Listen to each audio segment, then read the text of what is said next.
Chapter 21, Doc Spencer's Surprise. Along the road, a line of about 20 automobiles and trucks was parked bumper to bumper, and people were standing about in groups, laughing and talking about the astonishing sight they had just witnessed. "Come along now," Sergeant Samwise called out, striding toward them. "Get going, get moving. We can't have this. You're blocking the highway." Nobody ever disobeyed Sergeant Samwise, and soon the people were drifting back to their automobiles. In a few minutes, they too were all gone. Only the four of us were left now: Doc Spencer, Sergeant Samwise, my father, and me. "Well, Willem," Sergeant Samwise said, coming back from the road to join us beside the pumps, "them pheasants was the most astonishing sight I ever seed in my entire life." "It was lovely," Doc Spencer said, "just lovely. Didn't you enjoy it, Danny?" "Marvelous," I said. "Pity we lost them," my father said. "It nearly broke my heart when they all started flying out of the carriage. I knew we'd lost them then." "But how in Evan's name did you ever catch him in the first place?" asked Sergeant Samwise.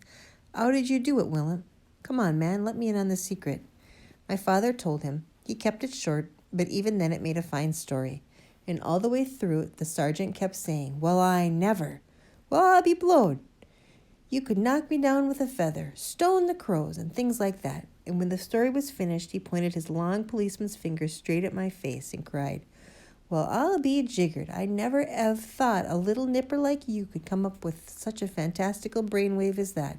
Young man, I congratulate you." "He'll go a long way, young Danny, will you see if he doesn't," Doc Spencer said. "He'll be a great inventor one day." To be spoken about like that by the two men I admired most in the world after my father made me blush and stutter. And as I stood there wondering what on earth I was expected to say in reply, a woman's voice behind me cried out, "Well, thank goodness that's over at last." This, of course, was Mrs. Grace Clipstone, who was now picking her way cautiously down the caravan steps with young Christopher in her arms. "Never in my life," she was saying, "have I seen such a shambles as that."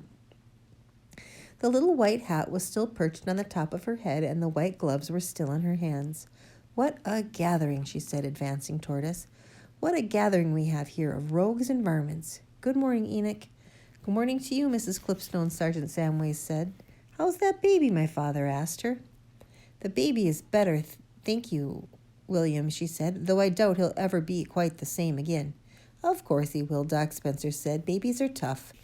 "I don't care how tough they are," she answered. "How would you like it if you were being taken for a nice quiet walk in your baby carriage on a pretty autumn morning, and you were sitting on a lovely soft mattress, and suddenly the mattress comes alive and starts bouncing you up and down like a stormy sea, and the next thing you know there's about 100 sharp curvy beaks poking up from underneath the mattress and pecking you to pieces?" The doctor cocked his head over to one side, then to the other, and smiled at Mrs. Clipstone. "So you think it's funny," she cried. "Well, you wait, Dr. Spencer, and one night I'll put a few snakes or crocodiles or something under your mattress and see how you like it." Sergeant Samwise was fetching his bicycle from beside the pumps. "Well, ladies and gents," he said, "I must be off and see who else is getting into mischief around here." "I'm truly sorry you were troubled, Enoch," my father said, "and thanks very much for the help. I wouldn't have missed this one for all the tea in China," Sergeant Samwise said. "But it did sadden me most terrible, Willem, to see all those lovely birds go slipping right through our fingers like that.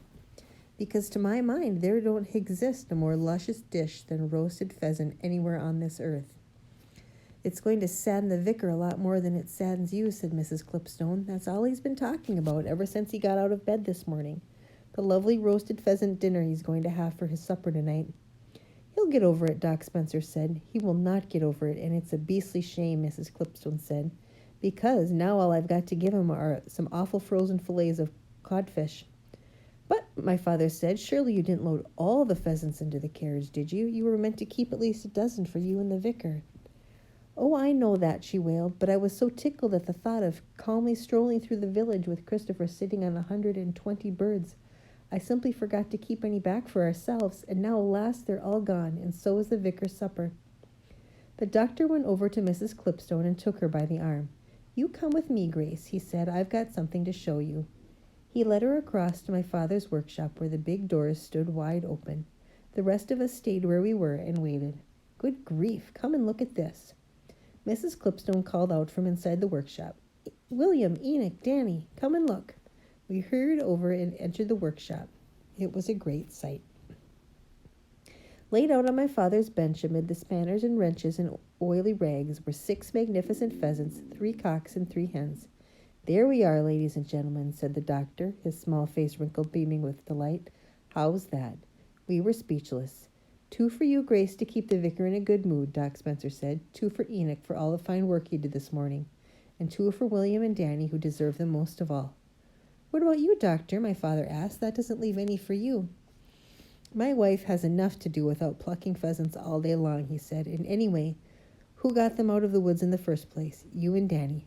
But how on earth did you get them? My father asked him. When did you nab them? I didn't nab them, the doctor said. I had a hunch. What sort of a hunch? My father asked. It seemed fairly obvious, the doctor said, that some of those pheasants must have gobbled up more than 1 raisin each. Some of them, if they were quick enough, might have swallowed half a dozen each or even more, in which case they would have gotten a heavy overdose of sleeping pills and wouldn't ever wake up. Aha, he cried, of course, of course. So while you were all so busy driving the birds into old Hazel's Rolls Royce, I sneaked in here and had a look under the sheet of the bottom of the carriage, and there they were. Amazin', Sergeant Samways said. Absolutely amazin'. Those were the greedy ones, the doctor said. It never pays to eat more than your fair share. Marvelous, my father said. Well done, sir. Now come along, Grace, the doctor said. I'll drive you home. You can leave this crazy baby carriage where it is, and Enoch will take your birds with us and drop them off at your house on the way. We can't have the arm of the law cycling through the village with a brace of pheasants slung over his handlebars, can we? I'm very much obliged to you, Doctor, Sergeant Samway said. I really am.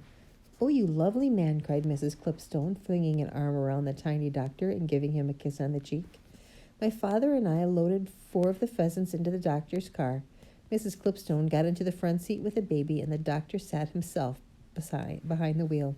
Don't be sad, William, he said to my father through the window as he drove off. It was a famous victory.